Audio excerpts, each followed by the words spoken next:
Every Friday at sunset, my daughter Claire would call.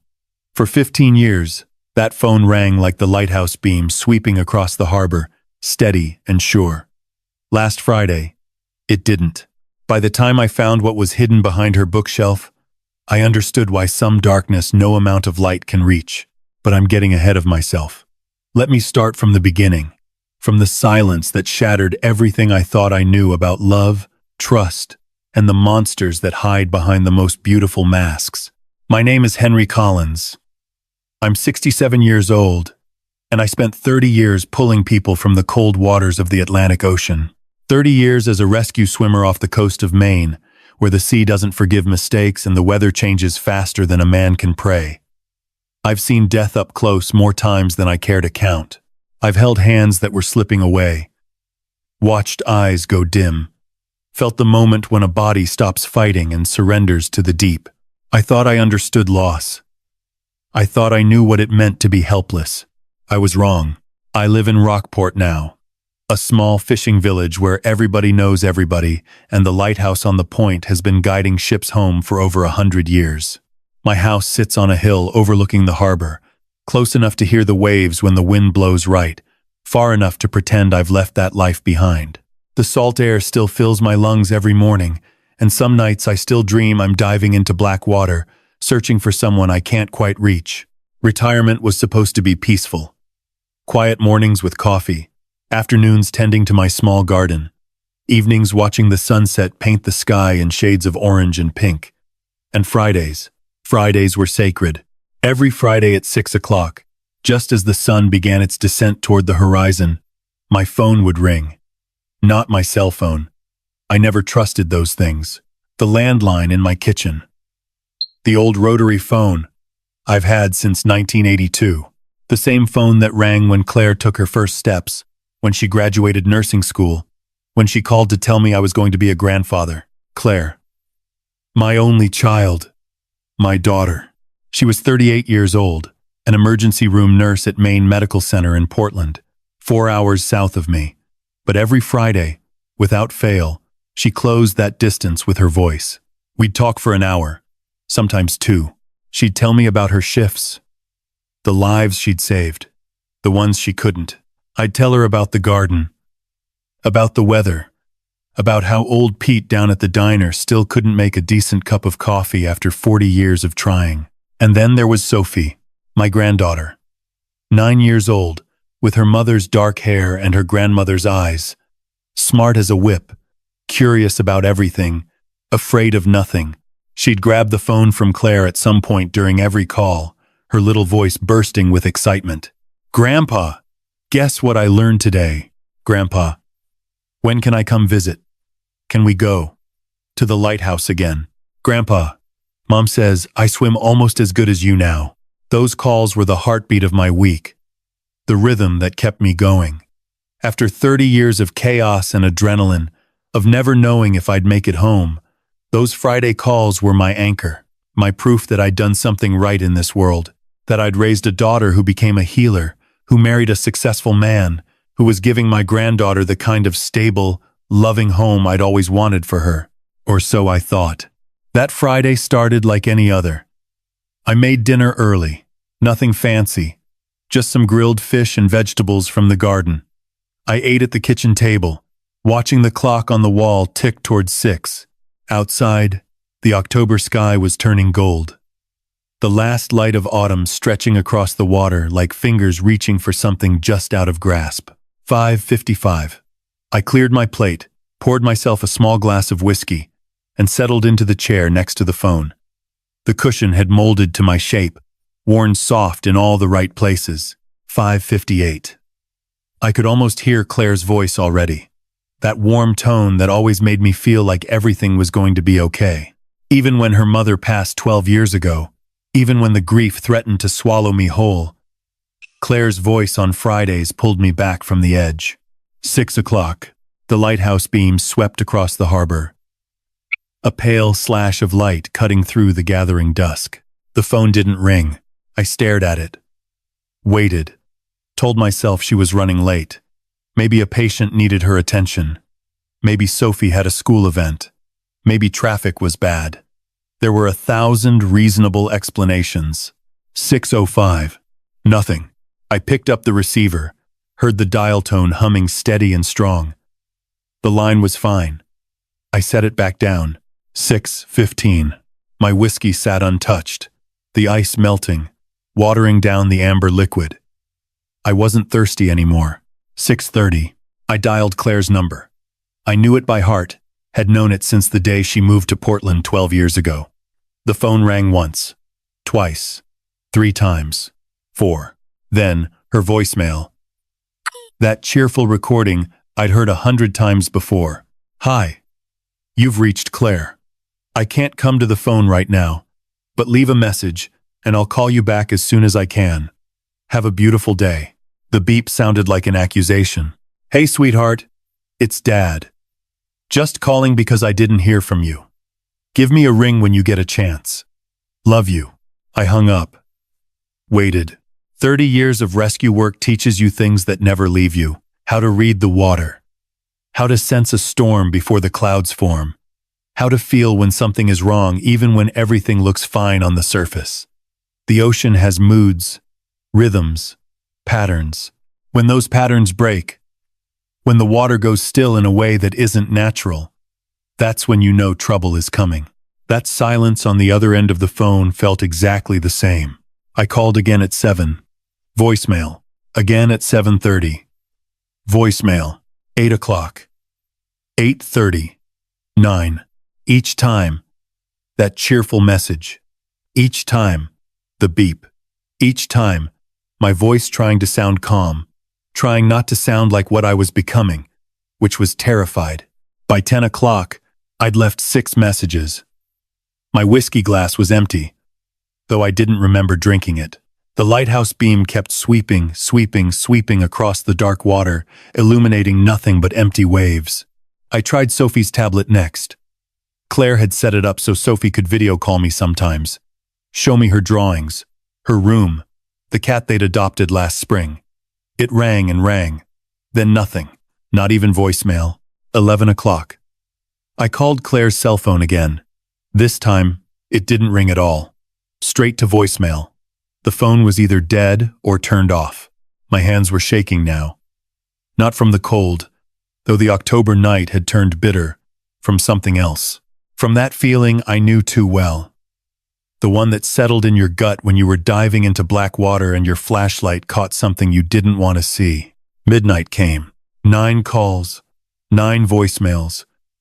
9 times I'd heard my daughter's voice say she'd call me back as soon as she could. She never did. I stood at my kitchen window, staring out at the darkness, at the lighthouse beam cutting its lonely path across the harbor. 15 years.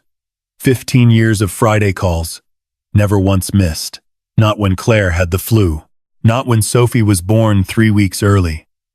Not when the hospital was understaffed and Claire worked double shifts until she could barely stand. Something was wrong. I could feel it the way I used to feel, a riptide forming beneath calm waters. The way I could sense a drowning victim's panic even before I reached them. Something was terribly, terribly wrong. I didn't sleep that night. Couldn't.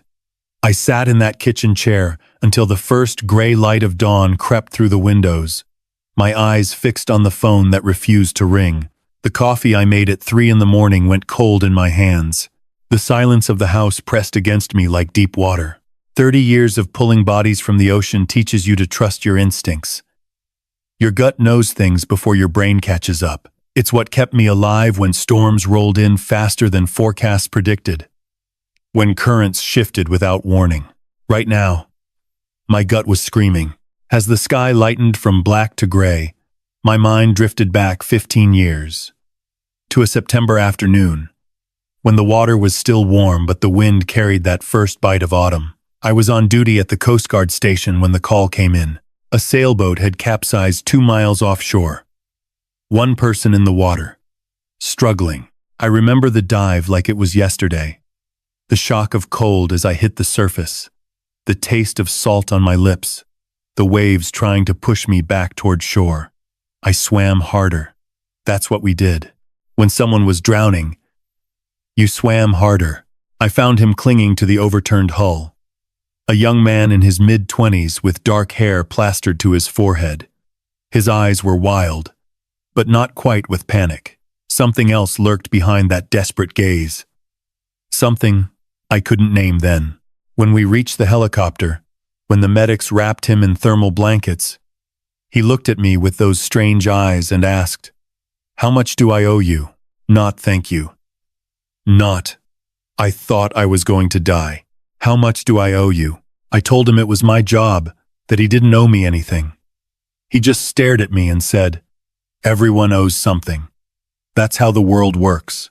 His name was Nathan Reed, 27 years old, medical student. He'd grow up to become one of the most respected cardiac surgeons in Maine, build a children's wing at the hospital with his own money, be celebrated as a hero who saved hundreds of lives on the operating table. And 3 years after I pulled him from the water, he'd marry my daughter. Claire called on a Friday with the news, her voice bubbling with excitement. "Dad, I met someone. He's a surgeon. He's amazing, Dad. He saved a little boy's life last week. A kid everyone else had given up on. And he wants to marry me." What could I say? My daughter was happy. Happier than I'd seen her since her mother's diagnosis, since watching cancer steal the woman I loved piece by piece. Claire deserved happiness. She deserved someone who could give her stability, security, a future. But at the engagement dinner, when Nathan shook my hand and smiled that perfect smile, something felt off. Not obviously wrong, just off. Like a current running beneath still water. His handshake was firm but brief, like checking a box. His eyes met mine for just a moment before sliding away, and in that moment, I saw it again. That cold calculation from the helicopter. He remembered me. I could tell, but he never mentioned it. Never said, "You're the man who saved my life." I told myself I was being paranoid, protective, that no man would ever be good enough for my little girl. I smiled and welcomed him to the family. Over the years, I noticed things, small things, the way Claire's voice sometimes tightened when she mentioned Nathan, the way she'd change the subject if I asked too many questions, the way Sophie, as she got older, preferred visiting me alone. "Nathan's busy," Claire would say. "He has surgeries scheduled. Nathan couldn't make it. Important conference." Last Christmas, they visited for 3 days. I caught Nathan grab Claire's arm during a whispered argument. His fingers dug into her flesh, leaving white marks that faded to red. When I asked about it later, she laughed it off. "We were just disagreeing about Sophie's school. You know how he gets about her education." I wanted to push. But Claire was a grown woman. Maybe I was seeing things that weren't there. Maybe 30 years of looking for danger had made me unable to recognize safety. Now, with 9 unanswered calls weighing on my chest, I wasn't so sure. I dialed Nathan's cell number. He answered on the 3rd ring, his voice smooth and alert despite the early hour. "Henry. Good morning. Is everything all right?" No hesitation. No concern. Just polished professionalism. "I've been trying to reach Claire since last night," I said, keeping my voice steady. "She didn't call yesterday. Isn't answering her phone." A pause. Just a fraction of a second too long. "Oh, is that all?" Claire and Sophie went on a little trip. A spa retreat, mother-daughter bonding. She probably just forgot to call. The words landed wrong. Every single one of them. Claire has never forgotten to call on Friday. Not once, in 15 years. Well, you know how these spa places are. No phones allowed, digital detox. He chuckled softly. "She'll call when she gets back tomorrow." "Where is this spa?" Another pause. Longer this time. "Somewhere up in Vermont, I think." She booked it herself. "I don't have the details." He was lying. I could hear it, the same way I could hear a storm building on the horizon. 30 years of reading people in their worst moments had taught me what deception sounded like. "Nathan, if something is wrong, if Claire is in trouble, Henry." His voice hardened, just slightly. Everything is fine. Claire is fine. Sophie is fine. You're worrying over nothing. He hung up before I could respond. I sat with the dead phone in my hand, watching the morning sun climb above the harbor. Claire had never gone anywhere without telling me. Never taken Sophie on a surprise trip without at least a text. And she had never missed a Friday call. She probably just forgot. The more I replayed those words, the more wrong they sounded. Not because of what Nathan said, but how he said it. Calm, rehearsed, like he'd been waiting for my call. How much do I owe you? 15 years ago, I pulled that man from the water and gave him a second chance at life. Trusted him with my daughter, my granddaughter. Now I couldn't shake the feeling that I'd made a terrible mistake. The question wasn't whether something was wrong. The question was how long I'd been blind to it. I couldn't sit still any longer. The morning sun was climbing higher, burning off the mist that clung to the harbor, and every minute that passed felt like another weight added to my chest. Nathan's words kept echoing in my head, smooth and rehearsed, wrong in ways I couldn't quite articulate. Spa retreat. Vermont. She probably just forgot. Claire didn't forget things. My daughter was meticulous, organized, the kind of person who wrote everything in calendars and set reminders on her phone. She'd been that way since childhood, laying out her school clothes the night before, making lists for grocery shopping, never missing an appointment in her life. And she certainly didn't forget to call her father. I picked up the phone and dialed Maine Medical Center.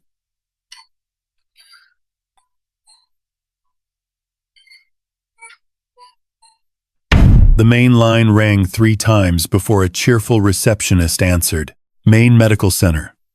How may I direct your call? Nursing station, please. Emergency department. I'm trying to reach Claire Reed. She's my daughter. A click. A brief hold. Then another voice. Older, tired. Emergency nursing station. This is Brenda. Hi, Brenda. My name is Henry Collins. I'm looking for my daughter, Claire Reed. I haven't been able to reach her, and I'm getting worried. There was a pause on the other end. When Brenda spoke again, her voice had shifted. Careful now. Concerned. Mr. Collins. Claire called in sick last Monday. She hasn't been in all week. The floor seemed to tilt beneath my feet. Sick? She didn't mention being sick to me. I'm sorry, sir. That's all I know. She called early Monday morning. Said she had the flu or something. Would be out for a few days. We haven't heard from her since. 6 days. Claire had been out of work for 6 days, and Nathan had said nothing about illness. He'd said spa retreat, mother-daughter bonding. Is everything all right, Mr. Collins? Do you need me to contact someone? No. No. Thank you. I appreciate your help. I hung up, my mind racing. Claire never missed work. In 12 years of nursing, she'd shown up with fevers, worked through migraines, once came in with a sprained ankle wrapped so tight she could barely walk. People need me, Dad, she'd say. I can't just not show up. 6 days without work. 9 calls without an answer. A husband who lied about where she was. I needed to talk to someone who knew Claire. Someone who might have seen something, heard something. Someone who wasn't Nathan. Margaret Webb answered on the second ring. She and Claire had worked together for 8 years, were close friends, the kind who texted each other memes and grabbed coffee after shifts. If anyone knew what was going on in my daughter's life, it would be Margaret. Mr. Collins? Margaret's voice was surprised but warm. Is everything okay? I don't know, Margaret. That's what I'm trying to figure out. Have you heard from Claire? A long pause. Too long. I've been trying to reach her for days, Margaret said slowly. I called Wednesday, Thursday, yesterday. Nothing. I even drove by her house Thursday evening after my shift. All the lights were off. I thought maybe they'd gone out of town, but what? Claire seemed off the last few weeks. Stressed. Distracted. Not like herself. Margaret's voice dropped lower, like she was afraid someone might overhear. About a month ago, she pulled me aside in the break room. She was shaking. Mr. Collins. I'd never seen her like that. My grip tightened on the phone. What did she say? She made me promise not to tell anyone. But she said if anything ever happened to her, I should contact you. Only you.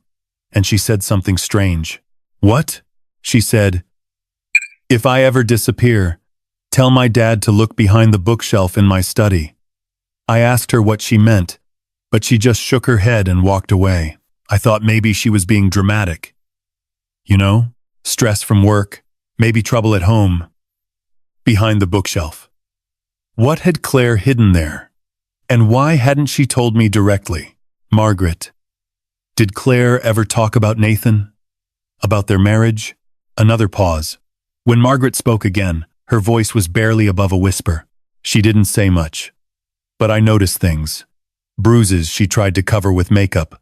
The way she'd flinch sometimes when her phone rang. Last month, Nathan showed up at the hospital unannounced. I've never seen Claire move so fast to meet him. Like she was afraid of what would happen if she kept him waiting. The picture forming in my mind was getting darker by the second.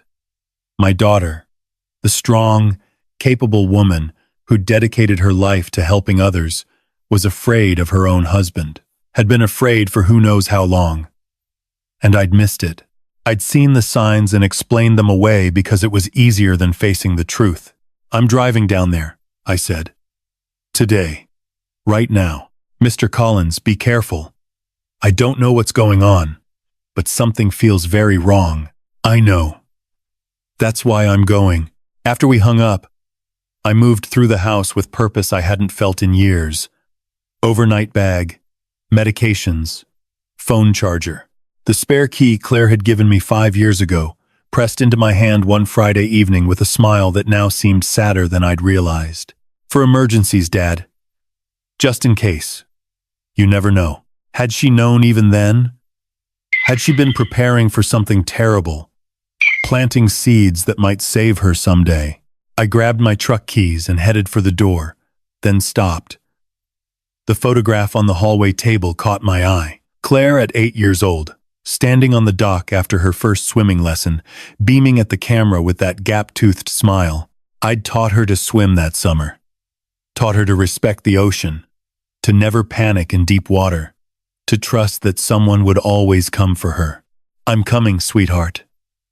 I whispered to that photograph. I'm coming. The drive to Portland was 4 hours on a good day. I made it in 3.5, pushing the speed limit the whole way, my knuckles white on the steering wheel. The October landscape blurred past, trees ablaze with red and gold. But I barely noticed. All I could think about was Claire's voice on our last call, tight and strange. Everything's fine, Dad. Really. I'm just tired. She'd been lying too. Protecting me from something. Or maybe protecting herself. Behind the bookshelf, whatever Claire had hidden there, whatever secret she'd been keeping, I was about to find out. And something told me that once I did, nothing would ever be the same again. Portland emerged from the autumn haze like a dream I couldn't quite wake from. The familiar skyline, the harbor dotted with fishing boats, the old brick buildings that Claire had fallen in love with when she'd moved here 12 years ago. I'd driven this route hundreds of times for holidays, birthdays, Sunday dinners. But today, the city felt different, hostile, like it was hiding something from me. Claire and Nathan lived in a quiet neighborhood called Deering Highlands, about 15 minutes from the hospital. Nice houses, manicured lawns, the kind of place where people waved to their neighbors and kids rode bikes on summer evenings. The kind of place that looked safe. I pulled onto their street just before noon. The sky had turned overcast, gray clouds rolling in from the ocean, and a cold wind whipped dead leaves across the pavement. Number 47, the house where my daughter had built her life, where my granddaughter had taken her first steps, spoken her first words, grown from a baby into a bright, curious 9-year-old. Something was wrong. Nathan's car wasn't in the driveway. The garage door was closed. Every curtain in the house was drawn tight, blocking any view of the interior. And on the front porch, a stack of newspapers had accumulated. yellowed and damp from morning dew. I counted them as I approached. 8 newspapers. 8 days. The mailbox was stuffed full. Bills, catalogs, a package notice from the post office. I pulled out a handful and checked the dates. The oldest was postmarked 9 days ago. 9 days of mail. 8 days of newspapers. 6 days since Claire called in sick to work. My hand trembled as I reached for the doorbell. I pressed it once, heard the chime echo inside. Waited. Nothing. Pressed again. Still. Nothing. I knocked. 3 hard raps that seemed too loud in the quiet neighborhood. A dog barked somewhere down the street. A car passed slowly, the driver glancing at me with casual curiosity. No one answered. "Claire?" I called out, pressing my ear to the door. "Sophie? It's Grandpa. Is anyone home?" Silence. But not complete silence. Somewhere inside, I could hear the faint hum of the refrigerator. The house had power. Someone had been here recently enough to leave the electricity running. I reached into my pocket and pulled out the spare key. The metal was cold against my fingers, heavier than I remembered. Claire had given it to me 5 years ago. That sad smile on her face. "For emergencies, Dad." Just in case. This was an emergency. I could feel it in my bones. The key slid into the lock. The deadbolt clicked open. I pushed the door inward and stepped into my daughter's home. The smell hit me first. Not decay, thank God. Not blood. Just the stale, musty odor of a house that had been closed up too long, air that hadn't circulated, dust settling on surfaces. But beneath that staleness, something else. Bleach, strong and sharp. The kind of chemical clean that didn't belong in a normal home. I stood in the entryway, letting my eyes adjust to the dim light filtering through the drawn curtains. The living room to my left looked almost normal. Almost, but my rescue training had taught me to notice details. The small things that didn't fit. The coffee table was slightly askew, as if someone had bumped it and not bothered to straighten it properly. One of the couch cushions was flipped upside down. A throw pillow lay on the floor behind the armchair, kicked aside and forgotten. And the carpet showed vacuum lines, but they ran in odd directions, overlapping, like someone had cleaned in a desperate hurry. "Claire?" My voice echoed through the empty house. "Sophie?" I moved deeper inside. The kitchen was spotless. Too spotless. The counters gleamed.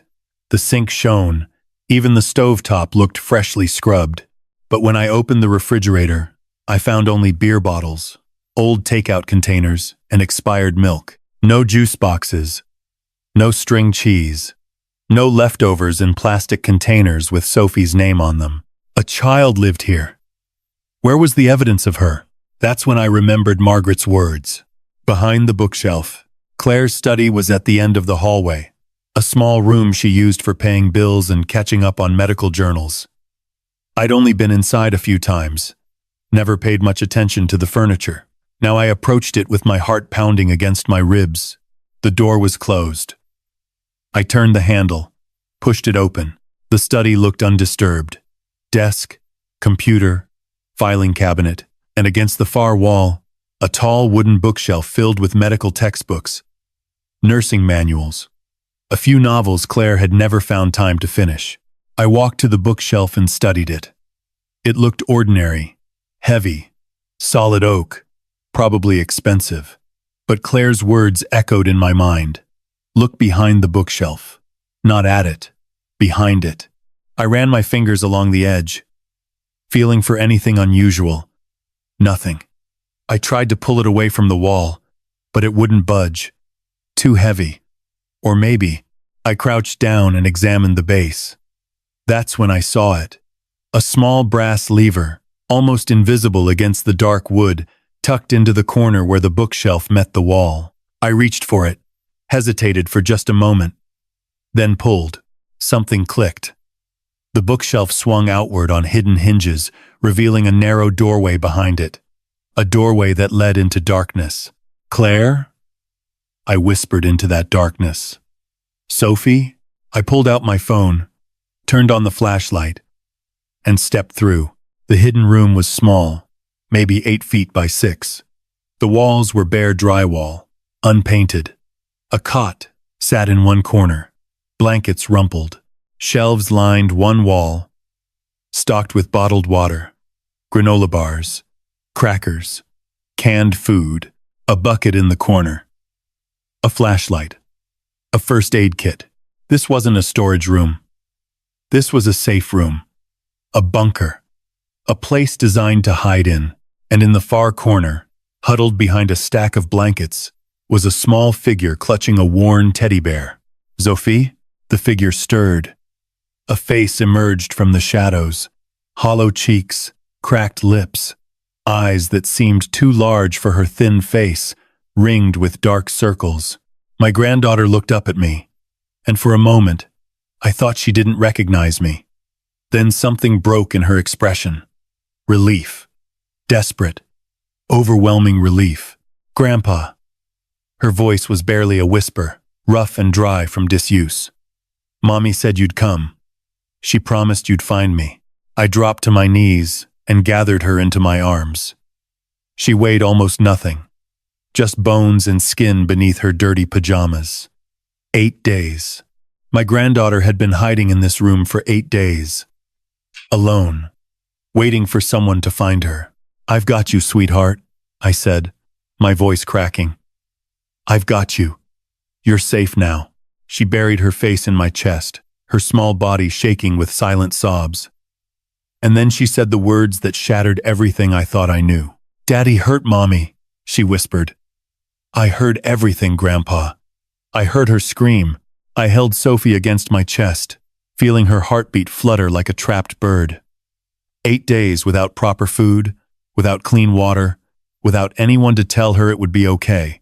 8 days of hiding in darkness, listening for footsteps, waiting for a monster to find her, or waiting for me.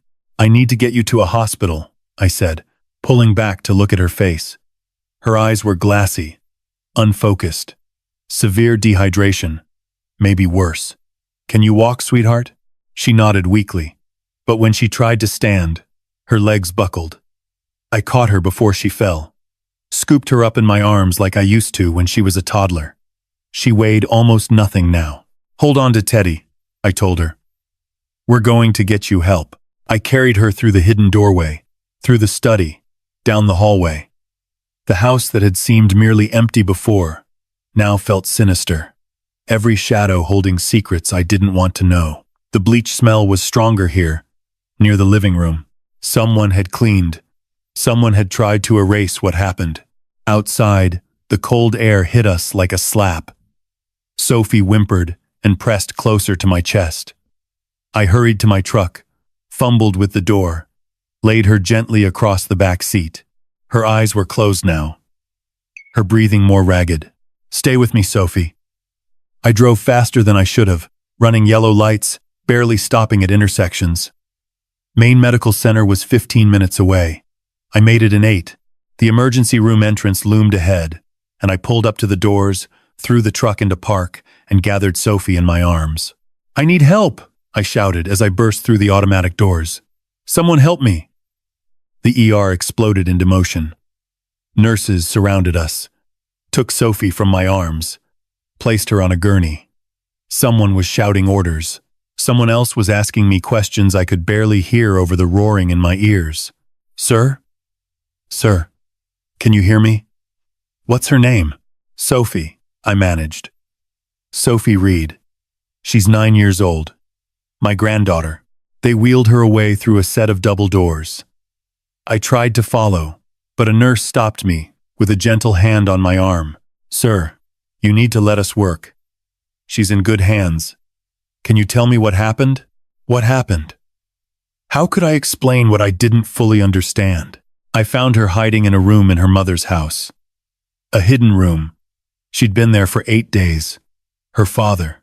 I stopped, the words catching in my throat. Her father hurt her mother. That's what she told me. I don't know where her mother is. I don't know where Claire is. The nurse's expression shifted. She reached for a phone, spoke quietly into it. I caught fragments. Police, Child Protective Services, possible domestic violence. They led me to a small waiting room and brought me bitter coffee that I didn't drink. Time became meaningless. Minutes felt like hours. I stared at the wall, replaying Sophie's words over and over. Daddy hurt Mommy. I heard her scream. A doctor finally appeared. Young, maybe 35, with tired eyes and a calm demeanor. Mr. Collins? I'm Dr. Patel. Your granddaughter is stable. The relief nearly knocked me over. She's okay? She's severely dehydrated and malnourished. She has a fever from a minor infection, probably from unsanitary conditions. But children are resilient. With IV fluids and proper care, she should recover fully. Physically, at least. Physically. The word hung in the air between us. Can I see her? In a few minutes.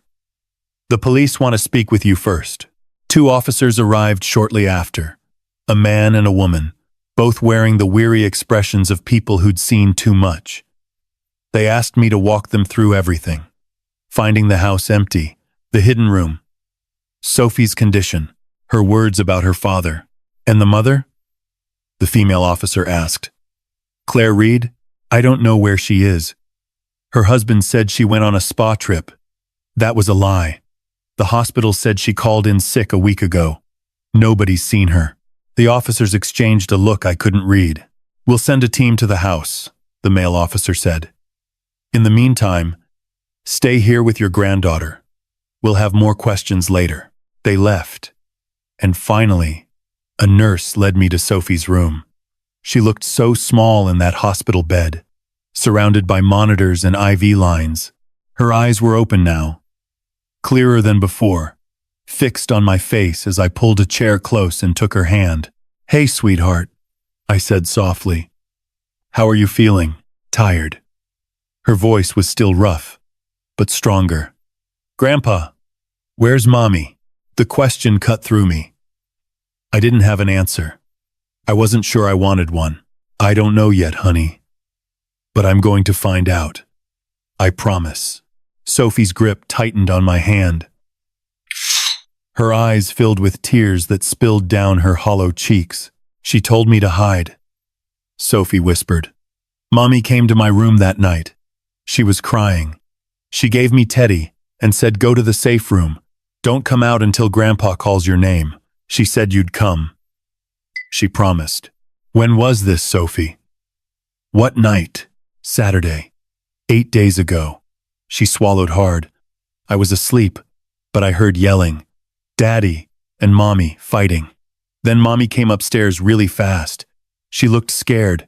Grandpa, she looked so scared. I forced myself to breathe, to stay calm. Sophie needed me to be strong. Did you hear what they were fighting about? Sophie nodded slowly. Daddy was yelling about money. He said Mommy was going to ruin everything. And Mommy said, she paused, her face twisting with the effort of remembering. She said, those people trusted you, Nathan. How could you do this to them? Those people. What people? What had Claire discovered? Then what happened, sweetheart? Mommy pushed me into the safe room. She gave me this. Sophie reached under her pillow and pulled out a small object. A USB drive, bright red, no bigger than my thumb. She said, give this to Grandpa, only Grandpa. She said it would put Daddy in jail forever. I stared at the USB drive in my granddaughter's trembling hand. Whatever was on it, Claire had thought it was worth dying for, worth preparing a hidden room, worth teaching her daughter to hide, worth the risk of confronting a monster. Mommy said you'd know what to do. Sophie whispered. Do you? Grandpa, do you know what to do? I took the USB drive, felt its weight in my palm. Such a small thing to hold so much darkness. Yes, sweetheart, I said, though I wasn't sure if it was true. I know exactly what to do. Sophie fell asleep shortly after, her small hand still clutching mine, her breathing finally even and peaceful. The monitors beeped their steady rhythm, each sound a reminder that she was alive, that I'd found her in time, but the USB drive in my pocket felt like a burning coal, demanding attention. I waited until a nurse came to check Sophie's vitals, then stepped into the hallway and found a quiet corner near the vending machines. My hands shook as I pulled out my phone and the USB drive. I didn't have a laptop with me, but I needed to know what was on this thing. What had Claire died for? Died. The word echoed in my mind before I could stop it. I didn't know that Claire was dead. Not for certain, but deep in my gut, in that place where 30 years of facing death had taught me to recognize its shadow, I knew. My daughter was gone. The only question was, what had happened to her? And why? I drove to a 24-hour electronics store and bought the cheapest laptop they had. Sat in my truck in the parking lot, with the engine running and the heater blasting. Plugged in the USB drive. The folder that opened contained dozens of files. Documents. Photographs. Audio recordings. Spreadsheets filled with numbers I didn't immediately understand. And at the top, a single text file named, "Read this first, Dad." I clicked on it, and my daughter's voice spoke to me from beyond whatever darkness had taken her. "Dad, if you're reading this, something has happened to me. I'm sorry. I'm so sorry. I didn't tell you sooner. I was afraid of what Nathan might do if he found out I knew, afraid that I was wrong, that I was crazy, that I was seeing things that weren't there. But I wasn't wrong. Nathan has been killing his patients. Not all of them. Just the wealthy ones. The ones without close family. The ones who trusted him with their lives and their fortunes. I found the first evidence 6 months ago. A patient named Eleanor Price, 78 years old, widow, no children. She came in for a routine cardiac procedure. Nathan performed the surgery. She died on the table from unexpected complications. 2 weeks later, Nathan received a check for $2.8 million from her estate. He told me it was a donation to his charitable foundation. I believed him. Then, I found Thomas Whitfield, 65, divorced, estranged from his family. Same story. Routine surgery, unexpected death, large inheritance, $1.5 million. And James Morrison, 70 years old, lifelong bachelor, $3.2 million, 3 patients in 5 years, $7.5 million. All dead on Nathan's operating table. All leaving him everything in wills that were changed just weeks before their surgeries. I've attached the evidence. Bank records, forged signatures on the wills, audio recordings of Nathan talking to someone, a lawyer, I think, about the next candidate. Photos of documents he thought he'd destroyed. Nathan is not just a killer, Dad. He's a serial killer. And he's been hiding in plain sight, using his reputation as a healer to murder vulnerable people for their money. I confronted him last week. I shouldn't have. I know that now. But I couldn't stay silent anymore. I couldn't sleep next to a monster and pretend everything was fine. He didn't deny it. That's the worst part. He just looked at me with those cold eyes, the eyes I should have recognized years ago, and said, "What are you going to do about it, Claire? Who's going to believe you? I'm a hero. I save children's lives. You're just a nurse with a grudge." He's right that no one will believe me. Not at first, but you will, Dad. You've always trusted your instincts, and your instincts have always been right. If I'm gone, it's because Nathan found out about this USB drive. It's because I couldn't get away in time. But I made sure Sophie would survive. I built her a safe room. I taught her how to hide, how to wait, how to trust that you would come. Because you always come, Dad. You've spent your whole life saving people from the water. Now, I need you to save my daughter. And I need you to make sure Nathan pays for what he's done. I love you. I'm sorry. I wasn't brave enough to tell you sooner. Your daughter, Claire. I sat in that cold truck, reading my daughter's words over and over until the screen blurred with tears I couldn't stop. She'd known. For months, she'd known she was living with a monster, She'd gathered evidence, built an escape plan, prepared for the worst while hoping for the best. And in the end, it hadn't been enough. I wiped my eyes and started going through the other files. Bank statements, showing deposits from the estates of Eleanor Price, Thomas Whitfield, and James Morrison.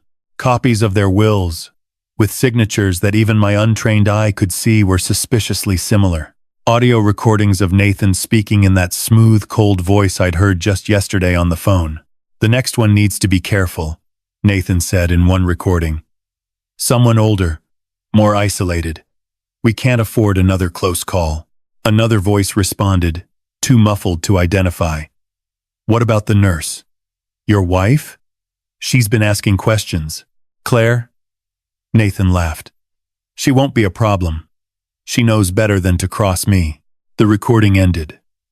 I sat in silence, my breath fogging in the cold air, the weight of what I'd discovered pressing down on me like deep water. My son-in-law was a serial killer. He'd murdered at least 3 people for their money. And when Claire had found out, when she'd threatened to expose him, he'd killed her too.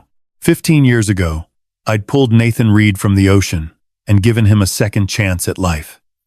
I'd watched him become a doctor, a husband, a father. I'd trusted him with my daughter, my granddaughter, my family. I'd saved a monster. And that monster had destroyed everything I loved. The USB drive felt heavier now, weighted with the truth of 3 murders and the evidence that could bring a killer to justice. Claire had gathered this. Claire had risked everything, and Claire had trusted me to finish what she'd started. I looked at my reflection in the dark windshield. An old man with tired eyes and trembling hands. A rescue swimmer long past his prime. What could I possibly do against a man like Nathan Reed, with his money and his lawyers and his spotless reputation? But then I thought of Sophie, lying in that hospital bed, waiting for someone to tell her it would be okay.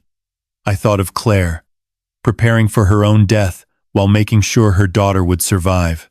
I thought of Eleanor Price and Thomas Whitfield and James Morrison. I started the truck and headed back to the hospital. I knew exactly what I had to do. The drive back to Maine Medical Center felt longer than before, the weight of the USB drive in my pocket heavier with every mile.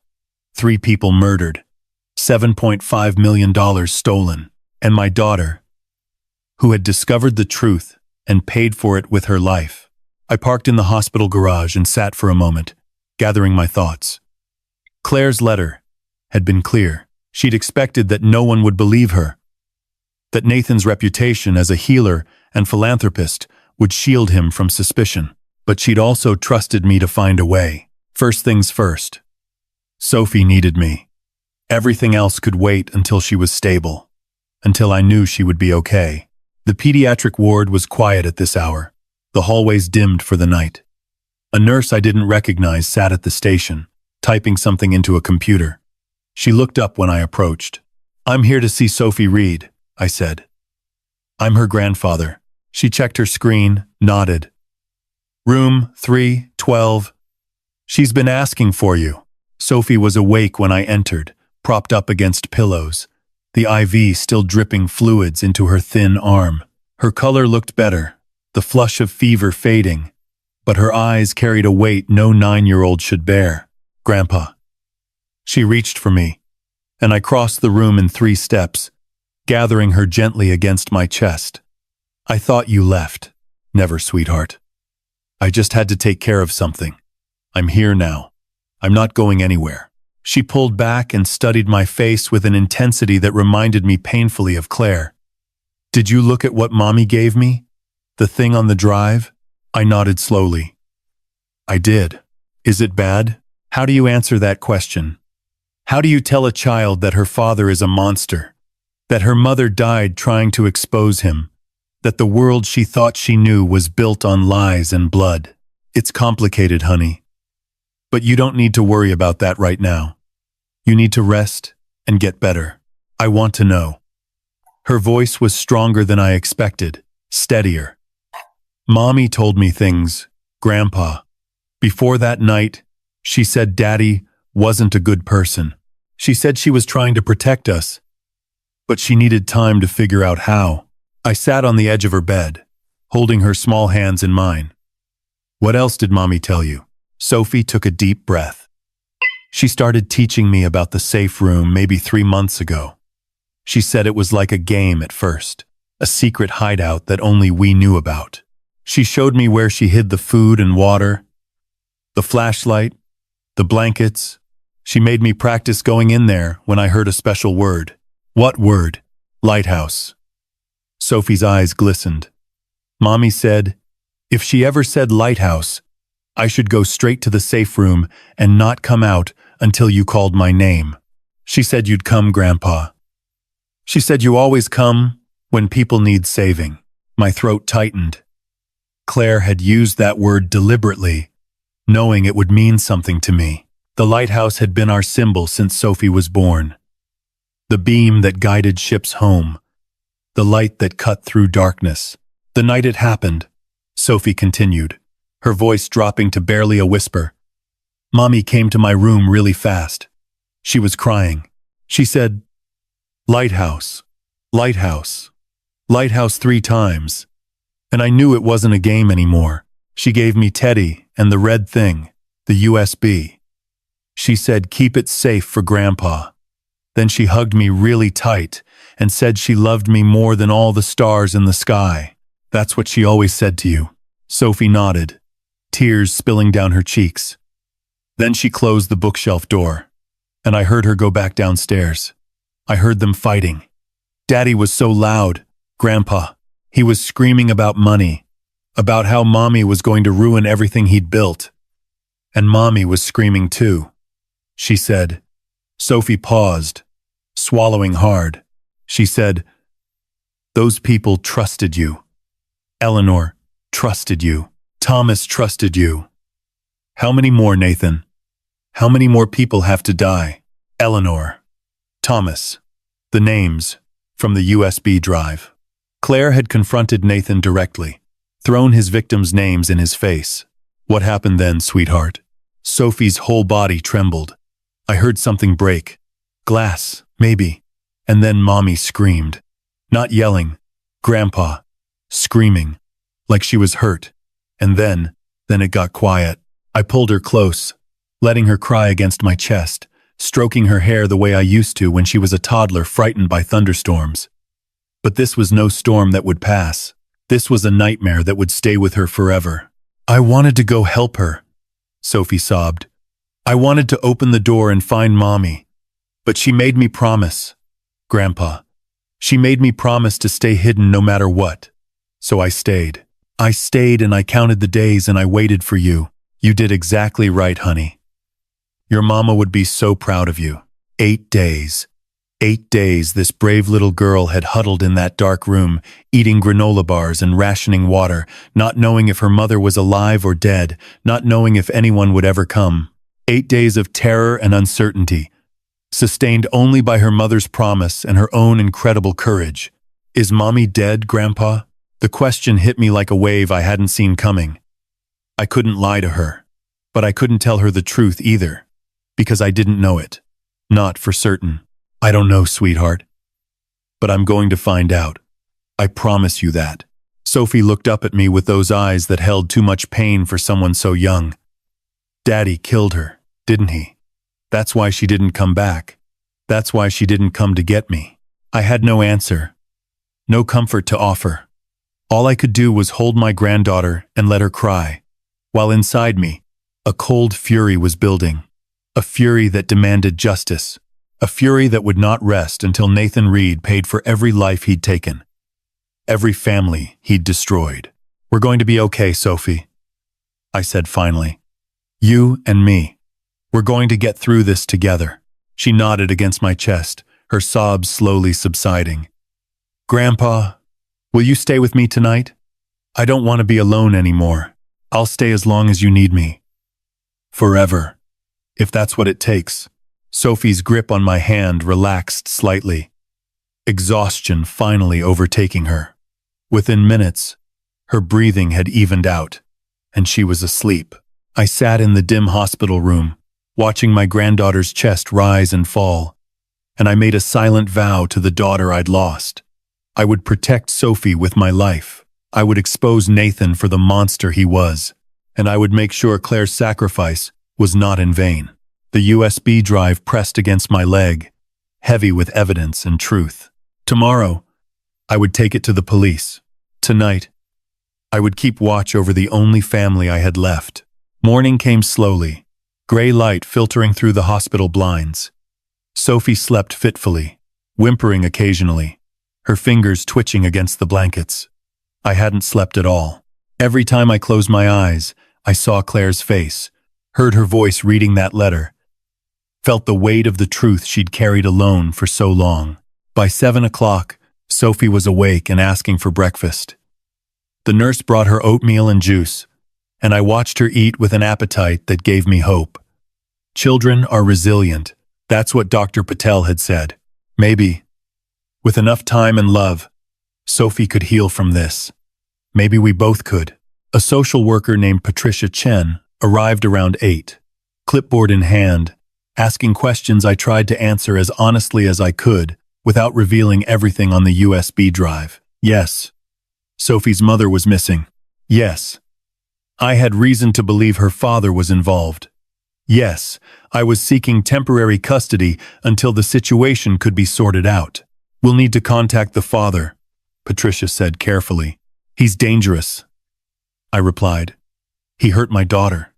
Sophie witnessed it. She's terrified of him. Patricia made notes, her expression professionally neutral.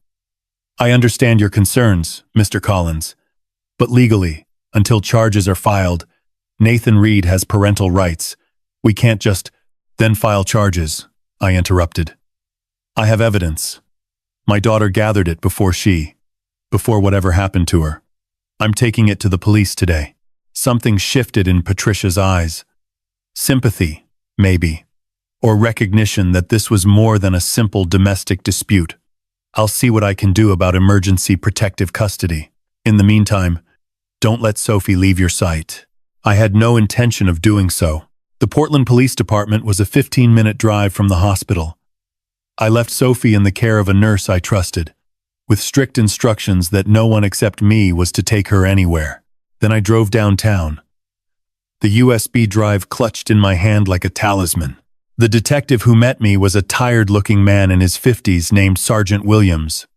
He led me to an interview room that smelled of stale coffee and listened patiently as I told him everything. The missed calls, the lies, finding Sophie, the hidden room, the USB drive with evidence of 3 murders. When I finished, Williams sat back in his chair and rubbed his eyes. Let me make sure I understand this correctly, he said slowly. You're accusing Dr. Nathan Reed, one of the most respected surgeons in Maine, of killing 3 of his patients for their money. And you believe he also killed your daughter. I don't believe it. I know it. The evidence is right there. I pointed to the USB drive on the table between us.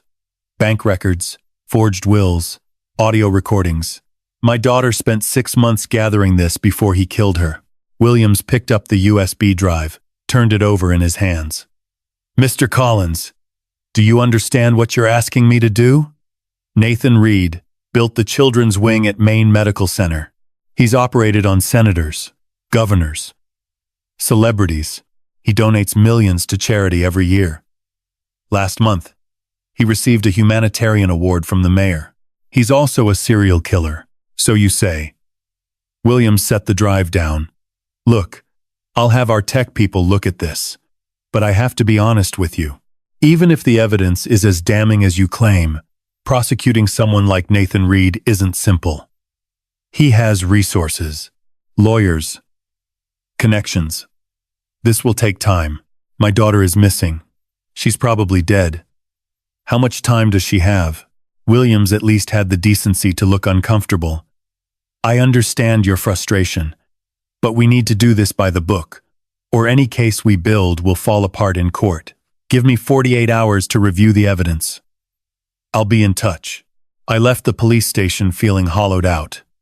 48 hours. Nathan could be on a plane to a country with no extradition treaty in 48 hours. He could be destroying evidence, fabricating alibis, preparing his army of lawyers to tear apart everything Claire had built. But what choice did I have? I was a 67-year-old retired rescue swimmer. I didn't have resources or connections. All I had was the truth. I was halfway back to my truck when my phone rang. A number I didn't recognize. Mr. Collins? A woman's voice, professional but warm. My name is Rachel Torres. I'm a detective with the Maine State Police. I understand you filed a report this morning about Nathan Reed. Sergeant Williams said it would take 48 hours to review. Sergeant Williams doesn't have jurisdiction over what I think this case really is. Torres paused. Mr. Collins, I've been investigating Nathan Reed for 2 years. 3 suspicious deaths on his operating table. 3 estates, worth millions transferred to shell companies linked to his name.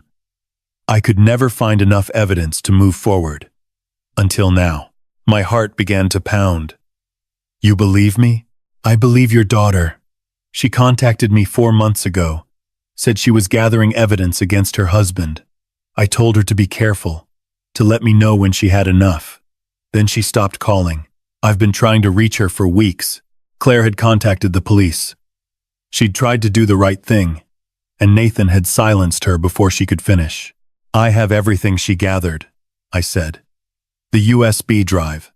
It's at the Portland PD now, but I can. I'll get it from them. State investigation takes precedence over local. Torres's voice hardened. Mr. Collins, where is Nathan Reed right now?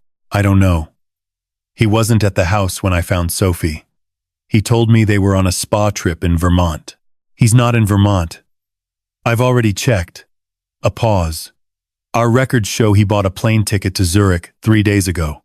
One way. Flight leaves tomorrow night. Zurich. Switzerland. A country famous for its banking secrecy and lack of extradition treaties. He's running. I said, yes. Which means we need to move fast. I'm sending a forensics team to your daughter's house tonight, and I'm going to need Sophie to make a formal statement. Can you bring her to the state police barracks tomorrow morning? She's been through so much already. I know. And I'm sorry. But her testimony is crucial. She's our primary witness. I thought of Sophie, sleeping peacefully in her hospital bed, trusting that I would protect her.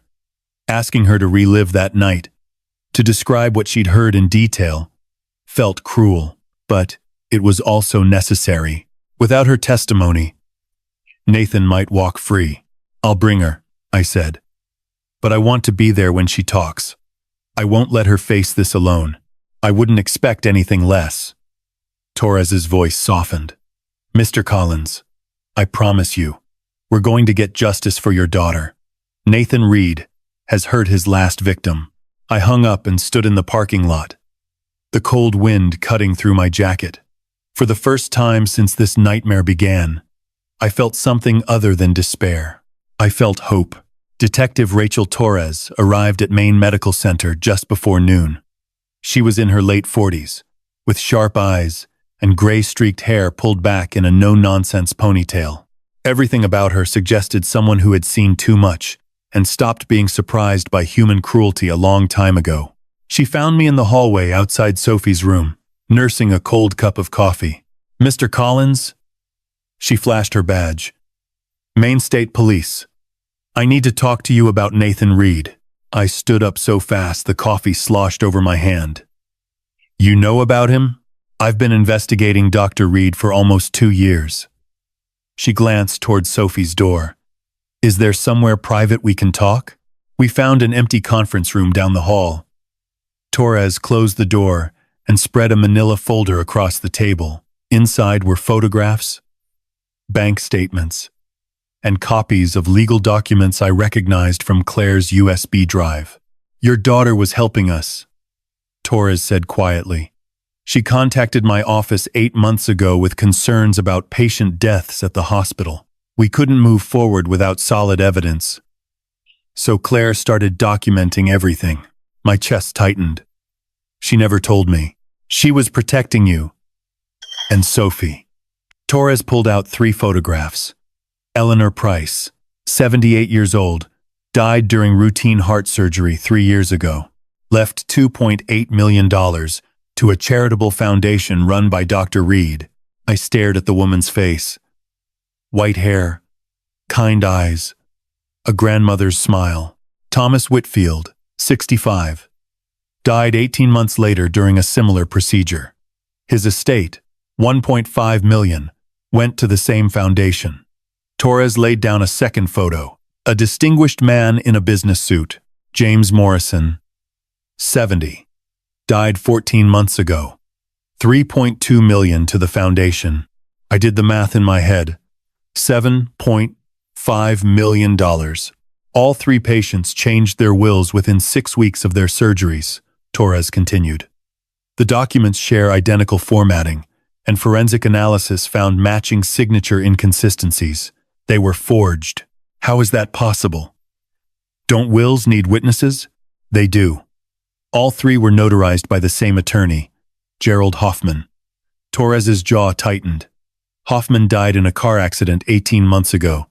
Single vehicle, mountain road, no witnesses. His brake lines had been cut. But the case was ruled inconclusive. The room felt smaller suddenly. Nathan hadn't just killed 3 patients. He had killed at least 4 people, including the lawyer who helped him cover his tracks. Claire found offshore bank accounts, Torres said.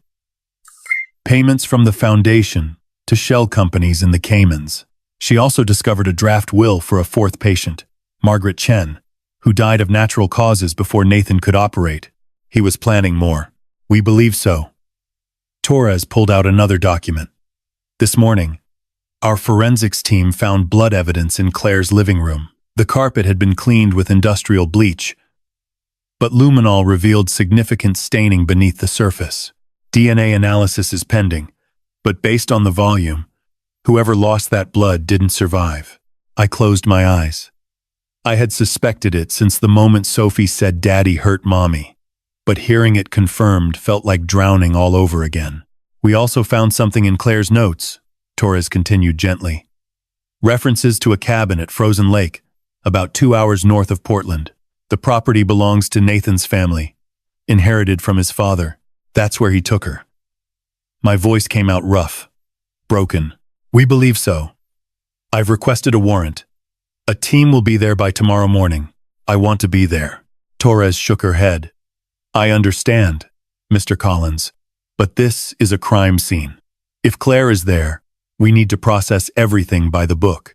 Any contamination could compromise the prosecution. I wanted to argue. I wanted to drive up there myself and tear that cabin apart with my bare hands. But Torres was right. Nathan had money, influence, and a team of lawyers. If we were going to put him away forever, we needed an airtight case. What about Nathan? I asked. He bought a ticket to Zurich. Flight scheduled for tomorrow night, but we've flagged his passport. The moment he tries to pass through security, he'll be detained. Torres gathered her files. Mr. Collins, your daughter was incredibly brave. She built this case knowing it could cost her everything, and Sophie's testimony will be crucial. Can you bring her to the state police barracks tomorrow afternoon? She's 9 years old. She just lost her mother, I know. And I wouldn't ask if there was any other way. But Sophie is the only witness to what happened that night. Without her, Nathan's lawyers could argue reasonable doubt. I thought about Claire's voice on that recording. If you're listening to this, it means I failed. She hadn't failed. She had given us everything we needed. Now it was my turn to finish what she started. I'll bring her, I said finally. But I want to be in the room, of course. We'll have a child psychologist present, and she can take breaks whenever she needs. Torres stood and extended her hand. We're going to get him, Mr. Collins. For Claire, for Eleanor, Thomas, and James. For all of them. I shook her hand, feeling something I hadn't felt in days. Hope. Small and fragile, but real. That night, I sat beside Sophie's hospital bed, watching her sleep. The monitors beeped steadily, and her breathing had evened out. She looked so small against the white sheets, so vulnerable. We're almost there, sweetheart, I whispered. Just a little longer. Outside the window, the lights of Portland glittered against the darkness. Somewhere out there, Nathan Reed was packing his bags, counting his money, thinking he had gotten away with murder. He was wrong. Tomorrow, the walls would start closing in. And this time, there would be no escape. The call came at 6:47 the next morning. I was already awake, sitting in the hospital chair beside Sophie's bed, watching the first gray light creep across the ceiling. Mr. Collins. Detective Torres's voice was flat, controlled. We found her. I stepped into the hallway, closing the door softly behind me. Where? The cabin at Frozen Lake. There's a root cellar beneath the main structure. Claire was wrapped in plastic sheeting and stored in an industrial freezer. Torres paused. I'm sorry. I wanted to tell you in person. But I thought you'd want to know before the news breaks.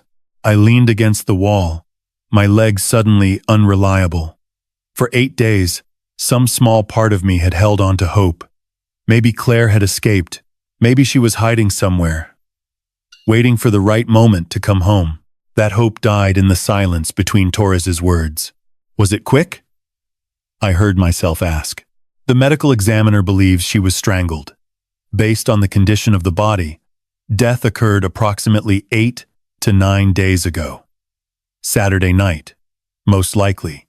The same night Sophie hid in that room. The same night, my daughter whispered lighthouse and pushed her child to safety. What about Nathan? We arrested him at Portland International at 11:32 last night. He was carrying $500,000 in cash and a fake passport under the name David Morrison. Torres's voice hardened. He's currently in custody at Cumberland County Jail. Bail hearing is scheduled for tomorrow morning, but given the flight risk and the severity of the charges, I don't expect he'll be released. What charges? 4 counts of first-degree murder. Claire, Eleanor Price, Thomas Whitfield, and James Morrison. We're also looking at Gerald Hoffman's death, but that case is more complicated. Torres exhaled. The forensics team found additional evidence at the cabin. Medical supplies, sedatives, the same potassium chloride compound that killed his patients. Nathan was meticulous, but he made mistakes. They always do. I closed my eyes and saw Claire at 12 years old, running across the beach with a kite shaped like a dolphin. I saw her at 18, crying on my shoulder after her mother's funeral. I saw her at 26, holding newborn Sophie in the hospital, her face glowing with exhausted joy. Mr. Collins? Are you still there? Yes. I wiped my face with the back of my hand. What happens now? The district attorney will present the case to a grand jury next week. Given the evidence, indictment is virtually certain. Trial will probably be scheduled for 3 to 4 months from now. Torres paused. I know this is difficult, but Sophie's testimony will be crucial. The defense will try to argue that someone else killed Claire, that Nathan was framed. Sophie is the only person who can place him at the scene. She's 9 years old. She just lost her mother. I know, and I promise we'll make it as easy as possible. But without her, there's a chance Nathan walks. The thought of Nathan Reed walking free, of him smiling that polished smile while Claire rotted in a freezer, made my stomach turn. I'll talk to her, I said, but I won't force her. If she's not ready, she's not ready. That's all I ask. I hung up and stood in the hallway for a long moment, gathering myself. Then, I walked back into Sophie's room. She was awake, sitting up against the pillows, her dark hair tangled from sleep. She looked so much like Claire at that age that my heart cracked a little more. Grandpa. Her voice was small. What's wrong? I sat on the edge of her bed and took her hands in mine. They were so tiny, so fragile. How was I supposed to tell her that her mother was never coming home? Sophie, sweetheart, I need to tell you something, and it's going to be very hard to hear. Her eyes widened. She already knew. Children always know more than we think. He find a started herd too, I know. The police found Mommy, I said slowly. She's in heaven now. With Grandma. She can't come back. Sophie's face crumpled. The sound that came out of her wasn't quite a scream, wasn't quite a sob. It was something rawer, something that came from a place too deep for words. I pulled her into my arms and held her while she shook, while she cried. "I've got you," I whispered into her hair. "I've got you, and I'm never letting go." We stayed like that for a long time. Eventually, her sobs quieted to hiccups, then to silence. She pulled back and looked at me with red-rimmed eyes. "Did they catch Daddy?" "Yes.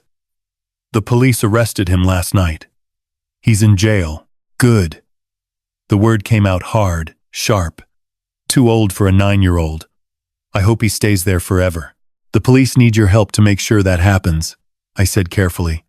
"They want to ask you some questions about what you saw that night, but only if you're ready. If you're not, that's okay too." Sophie was quiet for a moment. Then she lifted her chin, and I saw Claire in her eyes. That same stubborn courage, that same refusal to back down. "Mommy told me to be brave," she said. "She said I had to tell the truth so Daddy couldn't hurt anyone else." "You don't have to decide right now. I already decided." Sophie squeezed my hand. "I want to tell them everything. For Mommy." I pulled her close again, blinking back tears. My daughter had raised a warrior. "Okay, sweetheart. Then that's what we'll do." Outside the window, the sun had finally broken through the clouds. It wasn't much, just a sliver of gold against the gray, but it was enough. The Cumberland County Courthouse smelled like old wood and floor polish. I sat in the third row of the gallery, Sophie beside me, her small hand gripping mine so tightly I could feel her pulse. It was the first time I had seen Nathan Reed since Claire's funeral 3 years ago. He sat at the defense table in an orange jumpsuit, his wrists shackled to a chain around his waist. His hair was still perfectly styled, his posture still impeccable. Even in handcuffs, he looked like a man posing for a magazine cover. His attorney, Victor Hale, was everything I expected. Silver hair, tailored suit, a voice like warm honey poured over broken glass. He had defended celebrities, politicians, and at least 2 mob bosses that I knew of. His hourly rate was probably more than I made in a month during my working years. "Your Honor," Hale began, "my client is a respected cardiac surgeon with deep ties to this community. He has no prior criminal record, has contributed millions to charitable causes, and poses absolutely no flight risk." I wanted to laugh. No flight risk. They had caught him at the airport with $500,000 in cash and a fake passport. District Attorney Patricia Morgan stood at the prosecution table. She was a tall woman in her 50s, with reading glasses perched on her nose and a reputation for never losing a murder case. "Your Honor, the defendant was apprehended attempting to flee the country with $500,000 in cash and fraudulent identification documents. He is charged with 4 counts of first-degree murder, including the murder of his own wife. The people request that bail be denied." Judge Harrison, a stern-faced man in his 60s, peered down at the courtroom over his bifocals. "Mr. Hale, your client was caught at an airport with a fake passport. How exactly do you define flight risk?" "Your Honor, my client was traveling for business purposes. The passport was a misunderstanding, a novelty item purchased years ago. As for the cash, Dr. Reed frequently carries large sums for charitable donations. He had no intention of fleeing." "A novelty item." Judge Harrison's voice dripped with skepticism. "That's your explanation. We're prepared to surrender Dr. Reed's actual passport and submit to electronic monitoring. We're also prepared to post substantial bail, up to $5 million. $5 million. Nathan had that kind of money sitting in offshore accounts, stolen from the patients he murdered. The thought made my blood boil. D.A. Morgan stepped forward. "Your Honor, the defendant has access to significant financial resources, much of it obtained through the very crimes he's accused of committing. He has demonstrated both the means and the intent to flee. Additionally, we have evidence that he murdered a witness, Attorney Gerald Hoffman, to cover his tracks. The defendant poses an extreme danger to the community and to any potential witnesses in this case. She glanced back at Sophie, and I instinctively put my arm around her shoulders. The people also wish to note that the defendant's 9-year-old daughter witnessed the murder of her mother. We have serious concerns about witness intimidation. Victor Hale spread his hands. Your Honor, my client loves his daughter. The suggestion that he would harm her is absurd and is inflammatory. He killed her mother, I said. The words came out before I could stop them. Every head in the courtroom turned toward me. Judge Harrison's gavel cracked against the bench. Order. Sir, you will remain silent, or you will be removed. I bit my tongue so hard I tasted blood. Sophie squeezed my hand tighter. Judge Harrison studied the documents in front of him for a long moment. The courtroom was silent, except for the scratch of the court reporter's keyboard. Bail is denied, he said finally. The defendant will remain in custody, pending trial. Given the severity of the charges and the demonstrated flight risk, I see no combination of conditions that would adequately protect the community or ensure the defendant's appearance at trial. Nathan's mask slipped. Just for a second, I saw something flash across his face. Rage. Pure, undiluted rage. His eyes found mine across the courtroom, and I felt the same chill I had felt 15 years ago when I pulled him from that capsized boat. Then the mask was back. He whispered something to Victor Hale and allowed the bailiffs to lead him away. Grandpa. Sophie tugged at my sleeve. He looked at me. I know, sweetheart. But he can't hurt you. He's going to stay in jail until the trial. And then, he's going to stay there forever. Promise? I thought about Claire's USB drive. The evidence she had gathered. The testimony Sophie was prepared to give. I thought about Detective Torres and D.A. Morgan and everyone else working to put Nathan away. I promise. We walked out of the courthouse into pale spring sunshine. Detective Torres was waiting on the steps, her hands in her pockets. How are you holding up? We're okay.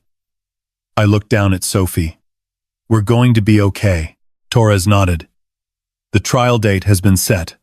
August 15th. The DA wants to meet with Sophie next week to prepare her testimony. Is that all right? Sophie looked up at me, then back at Torres. I'm ready.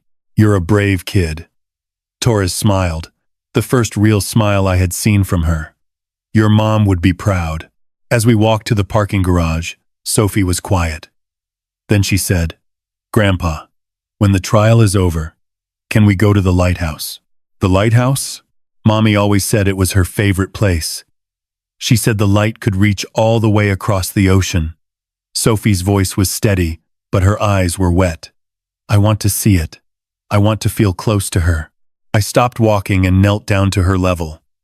When this is over, I'll take you there. We'll watch the sunset together, just like your mom and I used to do. Sophie nodded and wiped her eyes. Okay, it's a deal. We shook on it.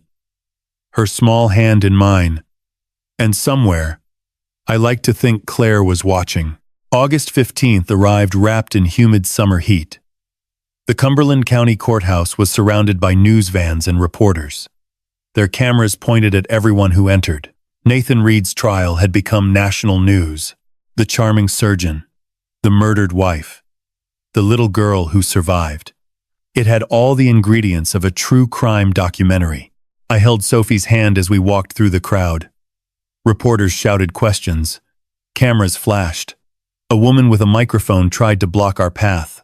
Mr. Collins, how do you feel about facing your son-in-law in court? Detective Torres appeared beside us, her badge clearing a path through the chaos. No comments. Move aside. We entered through a side door and made our way to the witness waiting room. Sophie would testify later in the trial, but D.A. Morgan wanted her present for the opening statements. She said it was important for the jury to see Claire's daughter, to remember that this case was about real people, not just evidence and legal arguments. The courtroom was packed. I recognized some faces from the hospital, colleagues of Claire who had come to support her memory. Margaret Webb sat in the front row, her jaw set with determination. She would testify about Nathan's behavior, about the suspicious deaths. Nathan sat at the defense table, clean-shaven and composed. He wore a charcoal suit that probably cost more than my truck.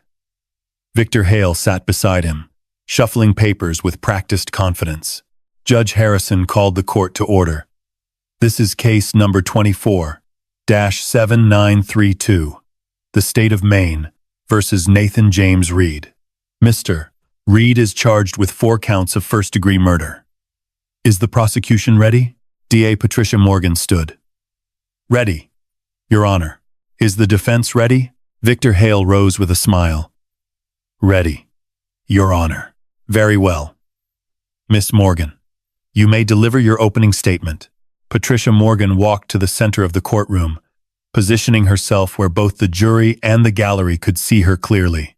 Ladies and gentlemen of the jury, this case is about betrayal, the deepest, most unforgivable kind of betrayal. She paused, letting the word hang in the air. Nathan Reed is a cardiac surgeon. For 20 years, he has held human hearts in his hands. Patients trusted him with their lives. Families trusted him with their loved ones.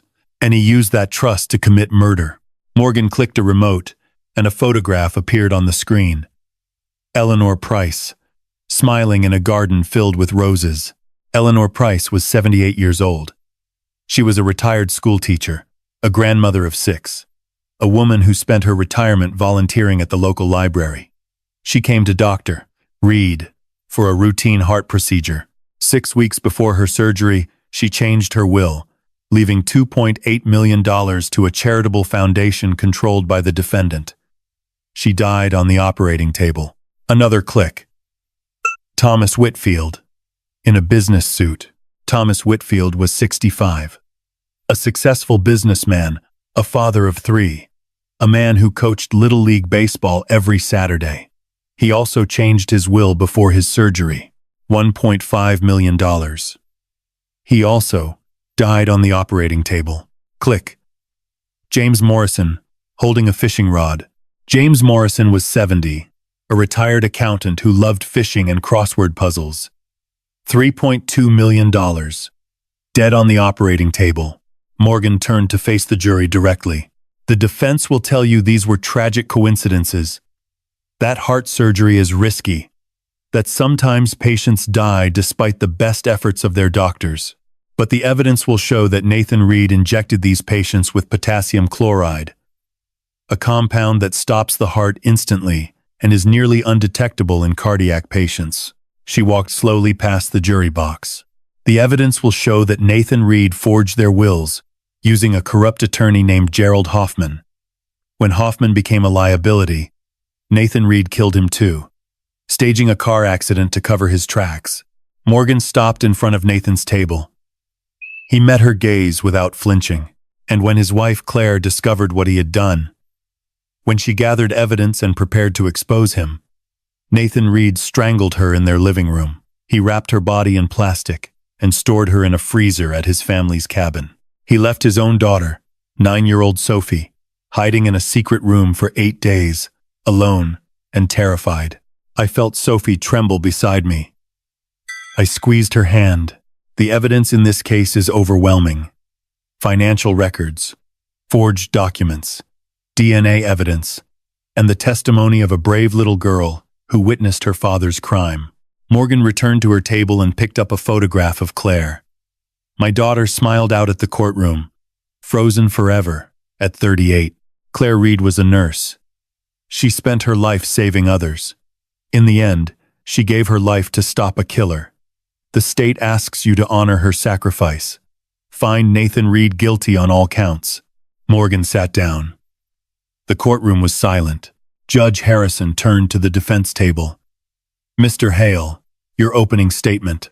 Victor Hale rose slowly, buttoning his jacket. He smiled at the jury like they were old friends. Ladies and gentlemen, what you just heard was a story. A compelling story, certainly, but a story nonetheless. He walked toward the jury box, his hands clasped behind his back. My client is innocent. He is a gifted surgeon who has saved hundreds of lives. He is a grieving husband whose wife was murdered. And he is a father who loves his daughter more than anything in this world. Hale shook his head sadly. The prosecution wants you to believe that Dr. Reed is a monster. But they have no eyewitnesses to these alleged murders. They have no confession. They have circumstantial evidence, speculation, and a theory that belongs in a crime novel, not a courtroom. He paused dramatically. By the end of this trial, you will see the truth. Nathan Reed is not a killer. He is a victim of a troubled marriage, a vindictive wife, and a rush to judgment by investigators who decided he was guilty before they examined a single piece of evidence. My hands clenched into fists. I wanted to stand up and scream that he was lying, but I stayed silent. The evidence would speak for itself. Thank you, Hale concluded.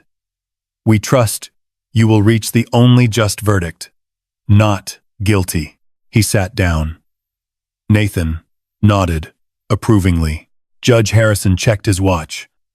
We will take a 15-minute recess before the prosecution calls its first witness. The battle had begun. The prosecution's case unfolded over the next 3 days like a carefully constructed puzzle.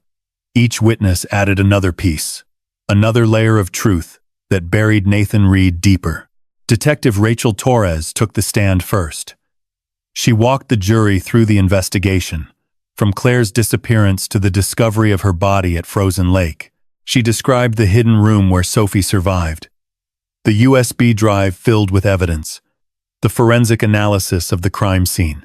Detective Torres, D.A. Morgan asked, can you describe what you found at the defendant's cabin? Yes. In the root cellar beneath the main structure, we discovered an industrial freezer. Inside, we found the body of Claire Reed, wrapped in plastic sheeting. She had been strangled. Based on the condition of the body and the temperature of the freezer, the medical examiner estimated she had been dead for approximately 8 to 9 days. Did you find anything else at the cabin? We found a medical bag containing syringes, sedatives, and several vials of potassium chloride. We also found financial documents linking the defendant to offshore accounts in the Cayman Islands. Victor Hale cross-examined Torres aggressively, suggesting the evidence had been planted, that the investigation was rushed, that the police had decided Nathan was guilty before examining the facts. Torres remained calm, answering each question with precision. Detective, isn't it true that you had been investigating my client for 2 years before his wife's death, and in those 2 years, you found no evidence sufficient to arrest him? We found evidence. We lacked a witness willing to testify, so you were desperate for a case. And when Claire Reed died, you saw an opportunity. Torres leaned forward. I saw a murderer who had finally made a mistake, and I saw a 9-year-old girl who was brave enough to tell the truth. The forensic evidence came next. Dr. Samuel Chen, the medical examiner, testified about the cause of death for all 4 victims. He explained how potassium chloride worked, how it stopped the heart instantly, how it was nearly impossible to detect in patients who had already undergone cardiac surgery. Dr. Chen, Morgan asked, in your professional opinion, could these deaths have occurred naturally? No.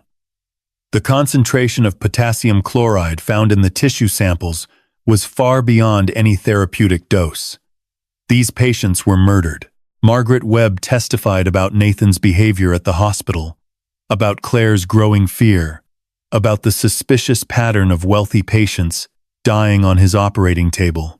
She came to me about 6 months before she died, Margaret said, her voice steady. She showed me documents, bank records. She said Nathan was killing patients for their money. I didn't want to believe it. Nathan was charming, respected. Everyone loved him. What changed your mind? Margaret's eyes found mine in the gallery. Claire told me that if anything happened to her, I should tell her father to look behind the bookshelf in her study. A week later, she was dead. The financial evidence was damning. A forensic accountant traced $7.5 million from the estates of Eleanor Price, Thomas Whitfield, and James Morrison through a maze of shell companies to accounts controlled by Nathan. The same accountant documented payments to Gerald Hoffman, the notary who had witnessed the forged wills. "Mr. Patterson," Morgan asked, "where did this money ultimately end up?" Approximately $6.2 million was transferred to accounts in Switzerland and the Cayman Islands. The remaining funds were used to purchase real estate, luxury vehicles, and other assets in Dr. Reed's name. The USB drive became the centerpiece of the prosecution's case. Claire's voice filled the courtroom as Morgan played the audio recording. "If you're listening to this, it means I failed. It means Nathan found out what I was doing, and I couldn't stop him. But the evidence is here. Everything you need to put him away forever." I closed my eyes, letting Claire's voice wash over me. Even in death, she was fighting. Eleanor Price was the first. I found the connection by accident, going through Nathan's financial records. Her will was changed 6 weeks before her surgery. She left everything to the Reed Foundation, which Nathan controls. I thought it was strange, but I didn't suspect anything. Then Thomas Whitfield died. Same pattern. Will changed. Money to the foundation. I started asking questions. Nathan noticed. He started watching me, controlling my schedule, checking my phone. James Morrison was the third. By then, I knew. I knew my husband was a murderer. I started gathering evidence. Bank records, medical files, everything I could find. I built a safe room for Sophie. Taught her how to hide. I knew Nathan would eventually figure out what I was doing. I knew he would try to stop me. I'm recording this because I might not survive. But Sophie will. And my father will find her. He always comes when I need him. The recording ended. The courtroom was silent, except for the sound of someone crying in the gallery. I think it was Margaret. Avrias. Victor Hale tried to discredit the USB drive, suggesting it had been fabricated, that Claire had been mentally unstable, that her accusations were the ravings of a paranoid woman. But the technical experts confirmed the recording was authentic, unedited, made on Claire's phone approximately 2 weeks before her death. By the end of the third day, the prosecution rested. The evidence was overwhelming. Financial fraud, forensic proof, eyewitness testimony, and Claire's own voice from beyond the grave. But the trial wasn't over. Tomorrow, Sophie would take the stand. I found her in the witness waiting room, sitting on a plastic chair with her feet dangling above the floor. She was drawing in a sketchbook, her face calm and focused. "Hey, sweetheart. How are you doing?" She looked up at me with Claire's eyes. "I'm okay, Grandpa. I've been practicing what I'm going to say. You don't have to do this. You know that, right?" Sophie shook her head. "Yes, I do. Mommy asked me to be brave. She said, the truth was like a lighthouse. It helps people find their way home." I knelt down and hugged her tight. "Your mom was right," I whispered. "And tomorrow, you're going to light up that whole courtroom." The morning Sophie was scheduled to testify, I woke before dawn. I found her already awake, sitting by the window of our hotel room, watching the sky turn pink over Portland Harbor. "Couldn't sleep?" I asked. She shook her head. "I keep thinking about what Mommy said. About being brave." I sat down beside her. "You know what brave means, Sophie. It doesn't mean you're not scared. It means you're scared, but you do the right thing anyway. Were you ever scared, Grandpa? When you rescued people from the ocean? Every single time." I put my arm around her. The waves, the cold, the darkness. I was terrified, but I knew someone needed my help, so I jumped in anyway. Sophie leaned against me. "That's what I'm going to do today. Jump in anyway." 3 hours later, we arrived at the courthouse.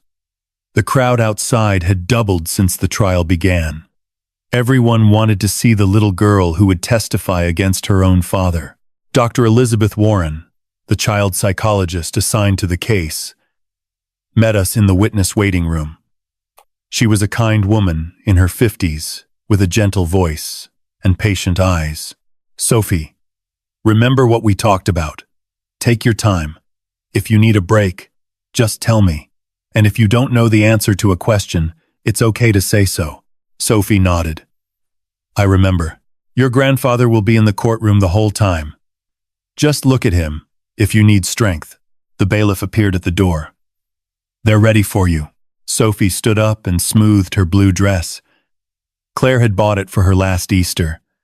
She said it made Sophie look like a princess. I'm ready, Sophie said. The walk from the waiting room to the witness stand felt like the longest journey of my life. Every eye in the courtroom followed Sophie as she crossed the floor. Nathan watched her too, his expression unreadable. Sophie climbed into the witness chair. Her feet didn't quite reach the floor. The bailiff adjusted the microphone, and Judge Harrison leaned forward with an encouraging smile. Young lady, do you understand why you're here today? Yes, sir. I'm here to tell the truth about what happened to my mommy. Very good. Do you promise to tell the truth? The whole truth? And nothing but the truth? I promise. D.A. Morgan approached slowly, keeping her voice soft. Sophie, I know this is hard. Can you tell us about the night your mother disappeared? Sophie took a deep breath. Her eyes found mine in the gallery. I nodded. It was a Saturday night. I was in my room doing homework. I heard Mommy and Daddy arguing downstairs. Could you hear what they were saying? Mommy was yelling about money. She said something about Eleanor and Thomas and James. She said, "Those people trusted you, Nathan. They trusted you, and you killed them." A murmur rippled through the courtroom. Judge Harrison raised his gavel, but didn't need to use it. What happened next? Daddy got really quiet. That's when he's the scariest. When he gets quiet. Sophie's voice trembled slightly. Mommy came upstairs. She was crying. She took me to a special room behind the bookshelf. Had you ever been in that room before? Yes. Mommy showed it to me 3 months ago. She said it was our secret lighthouse. She said if she ever said the word lighthouse 3 times, I had to go hide there and not come out until Grandpa came. And that night, she said it 3 times? Yes. She said, lighthouse, lighthouse, lighthouse. Then she gave me Teddy and a little red thing. The USB drive? Sophie nodded. She said it was very important. She said I had to give it to Grandpa and no one else. What happened after your mother closed the door? Sophie's lower lip quivered. I wanted to run to her, to hold her, to tell her she didn't have to continue. But she straightened her shoulders, just like Claire used to do. I heard Mommy go back downstairs. She was yelling again. Then I heard Daddy's voice. He said, "You should have minded your own business." Then there was a big crash, like something fell. Did you hear anything else? Tears rolled down Sophie's cheeks. I heard Mommy scream. Then it got quiet. Really, really quiet. How long did you stay in the room? 8 days. Mommy put water bottles and food bars in there. She taught me how to ration them. She said Grandpa would come. She promised he would come. Morgan handed Sophie a tissue. You're doing wonderfully, Sophie. Just a few more questions. Did your father ever come to the room?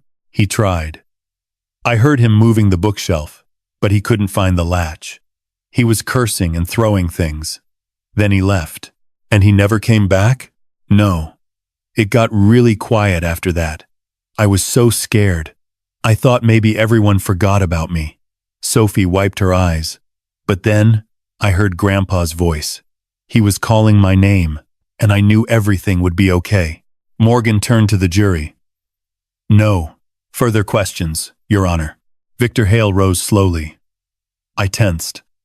If he attacked Sophie, if he tried to twist her words, I didn't know what I would do. But Hale surprised me. He approached the witness stand with something almost like gentleness. Sophie, I'm very sorry about your mother. This must be incredibly difficult for you. Sophie said nothing. I just have one question. On that night, did you actually see your father hurt your mother? Sophie was quiet for a moment. Then she lifted her chin. I didn't see it, but I heard it. I heard Mommy scream. I heard the crash. And I heard Daddy say, "You should have minded your own business."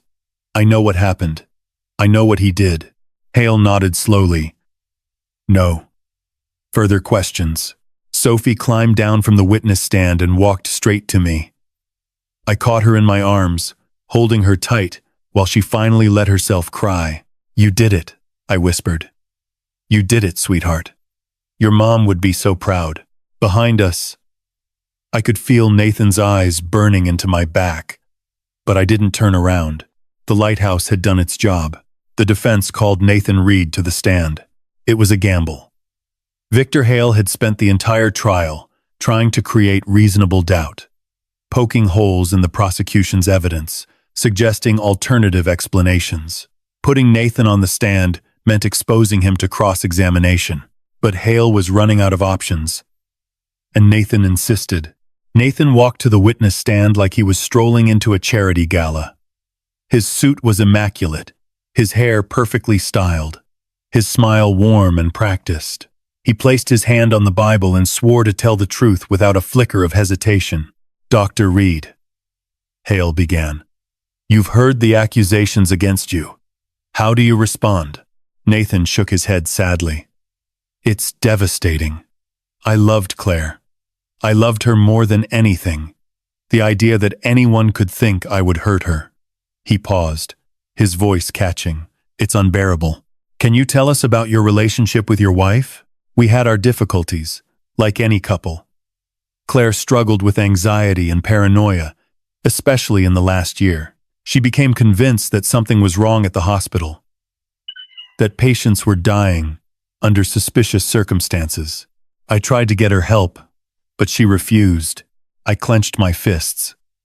He was painting Claire as mentally unstable. He was turning her courage into a symptom of illness. What about the financial evidence? The money? Traced to your accounts? The Reed Foundation is a legitimate charity. We've helped hundreds of families pay for medical care. Yes, some donors left us money in their wills. That's not unusual for charitable organizations. As for the offshore accounts, those were investment vehicles set up by my financial advisors. I had no idea anything improper was occurring. And the night Claire disappeared, Nathan's expression became pained. We argued. I admit that. Claire was accusing me of terrible things I didn't do. I got frustrated and left the house to clear my head. I drove around for hours. When I came back, Claire was gone. Did you hurt your wife? No. Nathan looked directly at the jury. I never laid a hand on her. I loved her. I would never. His voice broke. He covered his face with his hands. The performance was flawless. If I didn't know what he was, I might have believed him. D.A. Morgan rose for cross-examination. Her face was calm, but her eyes were sharp. Dr. Reed, you claim you left the house the night your wife disappeared. Do you have any witnesses who can verify that? No, I was alone. Any gas station receipts? Credit card transactions? I paid cash. I wasn't thinking clearly. Convenient. Morgan picked up a document. Dr. Reed, forensic analysis found your DNA on the plastic sheeting wrapped around your wife's body. How do you explain that? Nathan hesitated for the first time. I don't know. It must have been transferred somehow. We lived in the same house. The same plastic sheeting also contained traces of industrial cleaner. The same cleaner found in your garage. The same cleaner used to scrub blood from your living room floor. Someone must have framed me. Who, Dr. Reed? Who would frame you? I don't know. Someone who wanted Claire's evidence to seem credible. Morgan nodded slowly. Let's talk about that evidence. Your wife recorded a message before her death. She named you as a murderer. She documented financial fraud, forged wills, offshore accounts. Are you saying she fabricated all of this? Claire was sick. She was paranoid. She believed things that weren't true.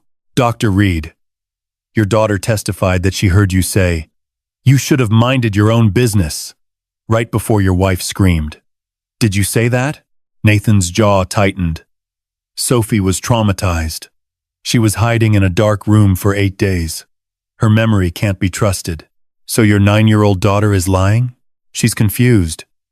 She loved her mother. She wants someone to blame. She's blaming you, Dr. Reed. Her own father.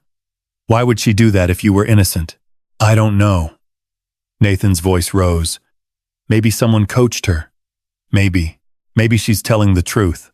No. Nathan slammed his hand on the witness stand. The sound echoed through the silent courtroom. She's wrong. They're all wrong. Claire was going to destroy everything I built, everything I worked for. She didn't understand.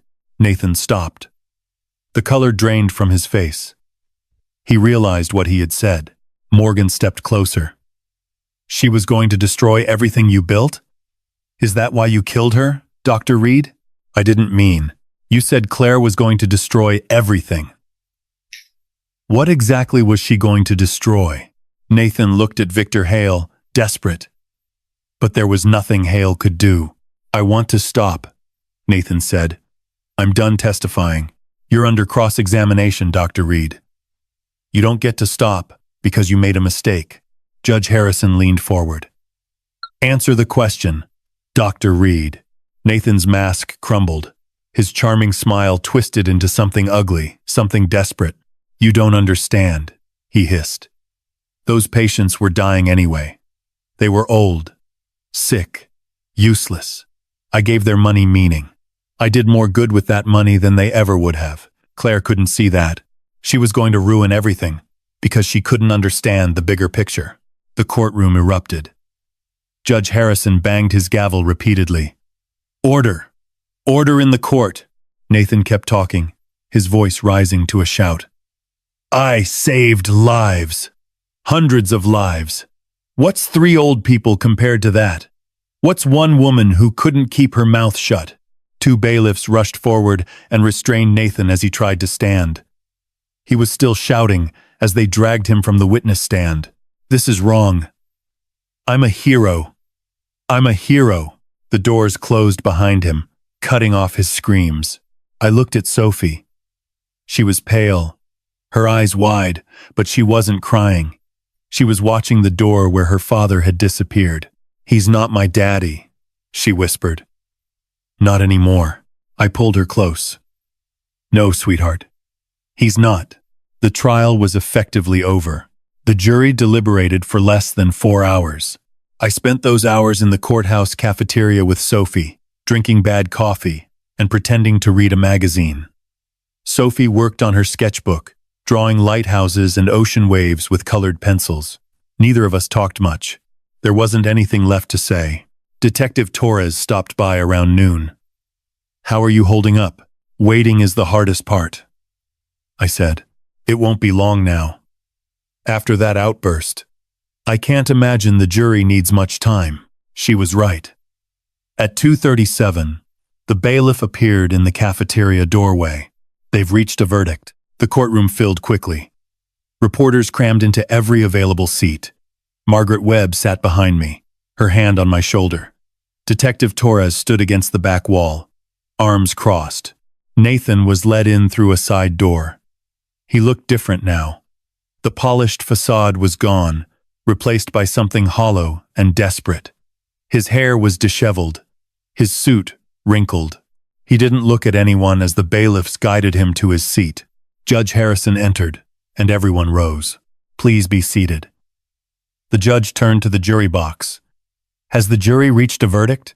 The foreman, a middle-aged man with glasses and a gray beard, stood up. We have, Your Honor, on the charge of first-degree murder in the death of Eleanor Price. How do you find? Guilty. A murmur swept through the courtroom. Sophie squeezed my hand. On the charge of first-degree murder in the death of Thomas Whitfield. How do you find? Guilty. On the charge of first-degree murder in the death of James Morrison. How do you find? Guilty. 3 down. 1 to go. The most important one. Judge Harrison paused. The courtroom was completely silent. On the charge of first-degree murder in the death of Claire Reed. How do you find? The foreman looked directly at Nathan. Guilty. The courtroom erupted. Reporters rushed for the doors, phones already pressed to their ears. Margaret burst into tears behind me. I pulled Sophie into my arms, holding her tight as the chaos swirled around us. Guilty, Sophie whispered. He's guilty. Yes, sweetheart. He's guilty. Nathan sat motionless at the defense table, staring straight ahead. Victor Hale was speaking to him, but Nathan didn't seem to hear. His perfect world had collapsed, and there was nothing left but the ruins. Judge Harrison banged his gavel until the courtroom quieted. Order. Order in the court. He waited until the noise subsided. The defendant is remanded to custody pending sentencing. Sentencing will take place in 3 weeks. This court is adjourned. The bailiffs approached Nathan. As they helped him to his feet, he finally looked up. His eyes found mine across the courtroom. For a long moment, we stared at each other. The man I had pulled from the ocean 15 years ago. The man who had married my daughter, fathered my granddaughter. The man who had destroyed everything I loved. I expected to feel rage, hatred, satisfaction. Instead, I felt nothing but a vast, hollow sadness. Nathan looked away first. The bailiffs led him through the side door, and he was gone. Outside the courthouse, the afternoon sun was warm and golden. Reporters surrounded us, shouting questions, but Detective Torres and 2 uniformed officers cleared a path to the parking garage. "Mr. Collins," a reporter yelled, "how do you feel about the verdict?" I stopped and turned. Sophie stood beside me, her hand in mine. "My daughter is dead," I said quietly. "Nothing will bring her back. But today, justice was served. Claire fought to expose a murderer, and she succeeded. I'm proud of her, and I'm proud of my granddaughter, who found the courage to tell the truth when it mattered most." I looked down at Sophie. She was crying, but she was also smiling. Claire always said that truth is like a lighthouse. It helps people find their way home. 3 weeks later, we returned to the courthouse for sentencing. Nathan stood before Judge Harrison in an orange jumpsuit, his wrists shackled. The arrogance was completely gone now, replaced by something that almost resembled fear. "Nathan James Reed," Judge Harrison began, "you have been found guilty of 4 counts of first-degree murder. The evidence presented at trial revealed a pattern of calculated, premeditated killing driven by greed and a complete disregard for human life." The judge paused, looking down at Nathan with undisguised contempt. "You betrayed the sacred trust placed in you by your patients. You betrayed your wife, who loved you despite your flaws. You betrayed your daughter, who will spend the rest of her life knowing that her father is a murderer." Nathan flinched at the word daughter. "I have considered the prosecution's recommendation and the statements from the victims' families. I have also considered your lack of remorse, as demonstrated by your outburst during testimony." Judge Harrison straightened in his chair. "For the murders of Eleanor Price, Thomas Whitfield, James Morrison, and Claire Reed, I sentence you to 4 consecutive terms of life imprisonment without the possibility of parole. You will die in prison, Dr. Reed, and that is more mercy than you showed your victims." Nathan swayed slightly. Victor Hale caught his arm. "This court is adjourned." As the bailiffs led Nathan away for the final time, he turned and looked at Sophie. His mouth opened, as if he wanted to say something. An apology, maybe, or an excuse. Sophie met his gaze without flinching. "Goodbye, Nathan," she said. "Not Daddy. Not Father. Just Nathan." The door closed behind him. Sophie looked up at me, her eyes dry. "Can we go to the lighthouse now, Grandpa?" I smiled for the first time in months. "Yes, sweetheart. Let's go home." 6 months later, Sophie and I stood on the cliff overlooking Rockport Harbor. The lighthouse rose behind us, its white tower gleaming in the afternoon sun. Below, the Atlantic stretched to the horizon, endless and eternal. It was the first warm day of spring, the kind of day Claire would have loved. "Grandpa, look." Sophie pointed toward the water. A pod of dolphins was swimming past, their gray fins cutting through the waves. "Mommy always said dolphins were good luck." "She did," I agreed. "She used to watch for them every time we came here." Sophie had changed in the months since the trial. She was quieter now, more thoughtful. The nightmares had mostly stopped, though she still sometimes crawled into my bed at 3 a.m, seeking comfort from dreams she wouldn't describe. But she was also stronger, braver. She had started a new school in Rockport, made friends, joined the art club. Her drawings had shifted from dark scenes of hidden rooms to bright images of lighthouses and ocean sunsets. Dr. Warren said she was healing. I believed her. Can we go inside? Sophie asked, nodding toward the lighthouse. I pulled the key from my pocket. The Rockport Historical Society had given me access years ago, back when I used to bring Claire here on summer weekends. The lighthouse had been decommissioned decades ago, but the society kept it maintained as a monument to the town's maritime history. We climbed the spiral staircase together, our footsteps echoing off the stone walls. 112 steps to the top. I counted them the way I always had, the way Claire had taught Sophie to count them. At the top, we emerged onto the observation platform. The wind was strong up here, carrying the salt smell of the sea. Sophie gripped the railing and closed her eyes, letting the breeze wash over her. I can feel her here, she said softly. Is that weird? Not weird at all. I stood beside her, looking out at the water. Your mom loved this place. She used to say the lighthouse was like a promise. No matter how dark the night got, the light would always be there to guide people home. Sophie opened her eyes. That's why she called the safe room the lighthouse. Yes. She knew that even in the darkest moment, you would find your way back to me. We stood in silence for a while, watching the dolphins play in the waves below. Seagulls circled overhead, their cries mixing with the crash of the surf. Grandpa? Yes, sweetheart? Do you think Mommy knows that we got justice for her? I thought about Claire's voice on that USB recording. The determination in her words.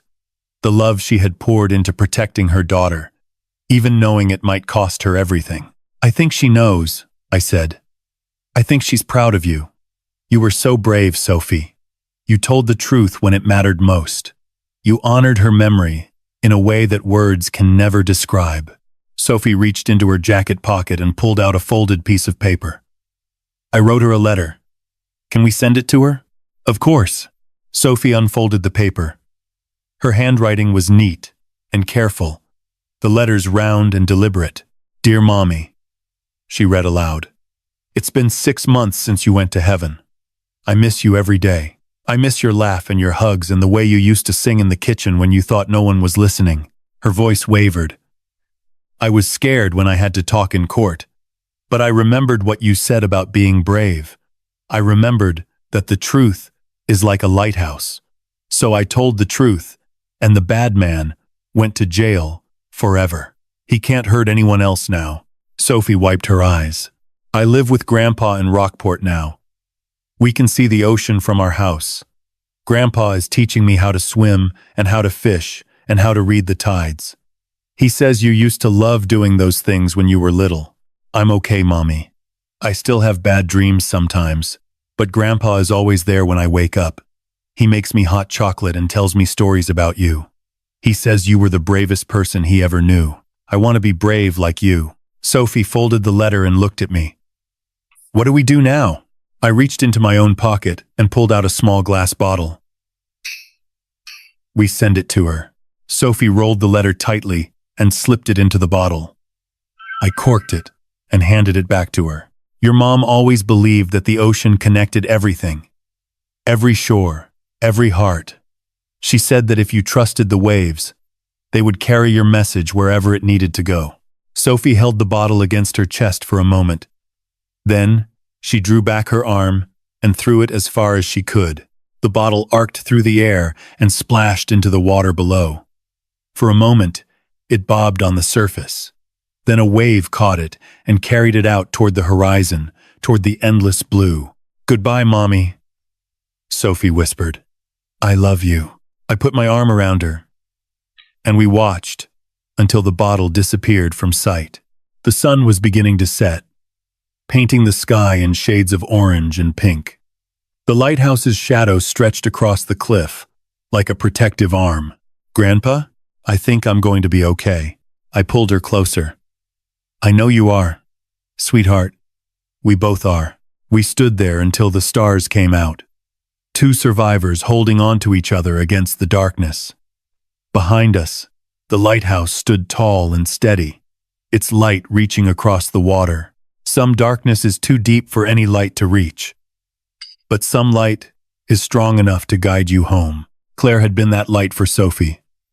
Now, it was my turn to carry the torch, and I would carry it for as long as I lived.